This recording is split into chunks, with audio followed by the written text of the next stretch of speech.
حضرت عبداللہ ابن عباس رضی اللہ تعالیٰ عنہ سے مروی ایک روایت ہے، میں ایک دن حضور کے پیچھے بیٹھا ہوا تھا، سواری میں حضور کا ردیف تھا، تو حضور نے فرمایا اے بیٹے، اے لڑکے، میں تجھے کچھ کلمات سکھاتا ہوں، تو اللہ کے حقوق کا خیال رکھ تو وہ تیری حفاظت فرمائے۔ تو اللہ تعالیٰ جل شانہ کے احکام کی حفاظت کر تو اسے اپنے سامنے پائے۔ اذا سألت فاسأل اللہ، جب سوال کرے تو اللہ سے ہی سوال کرے، اللہ سے مانگنے کا مزاج پیدا کرنے کے۔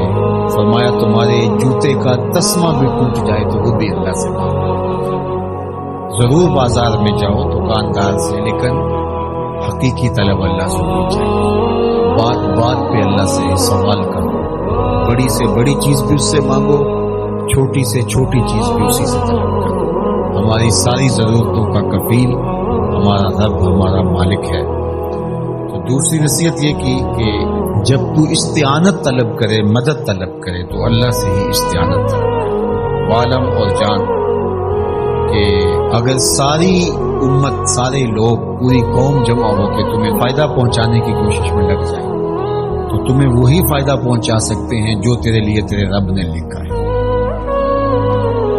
فرمایا وَإِنِ اجْتَمَعُوا عَلَىٰ أَن يَضُرُّوكَ بِشَيْءٍ، اور اگر تمہیں نقصان پہنچانے کے درپے ہو جائے، لَمْ يَضُرُّوكَ إِلَّا بِشَيْءٍ قَدْ كَتَبَهُ اللَّهُ عَلَيْكَ، تو تجھے صرف وہی نقصان پہنچا سکتے ہیں جو اللہ نے تیرے لیے لکھا۔ سارا زمانہ بھی مخالف ہو جائے، تیرا کچھ نہیں بگاڑ سکتا۔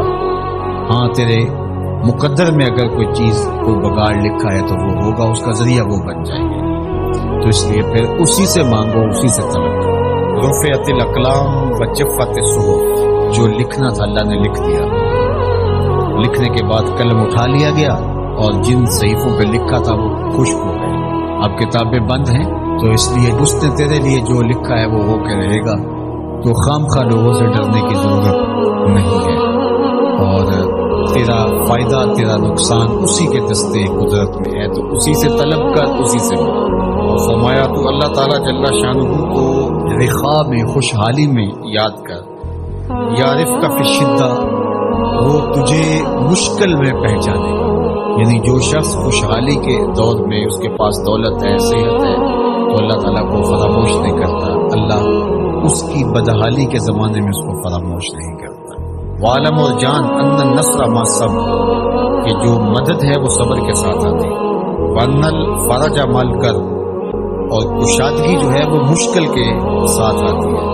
وَأَنَّ مَعَ الْعُسْرِ يُسْرًا، اور سہولت جو ہے وہ مشقت برداشت کرنے کے بعد آتی ہے، تنگی کے بعد فراخی آتی ہے۔ پہلو مشکل پھر تمنا، پہلو گڈھا پھر پھول، شاید مگروں پہلو مکھیاں ڈسدیاں ڈب والی۔ تو یہ سب ہوتا ہے، مشکلات، تکلیفیں، آلام، مصائب، ان سب سے گزر کر کے آسانیاں آتی ہیں۔ خود حضور کی زندگی دیکھ لیجئے، مدنی زندگی مکی زندگی کے گزرنے کے بعد، طائف کے مراحل کو طے کرنے کے بعد آتی ہے۔ تو ہم ڈائریکٹ اگر چاہیں مکی زندگی کو اختیار کیے بغیر اور طائف کی مشکلات اور سنگلاخ راستوں سے گزرے بغیر مدنی برکتیں حاصل کرنا، تو وہ نہیں پا سکتے۔ تو یہ اللہ تعالیٰ نے ایک نظام رکھا ہوا ہے۔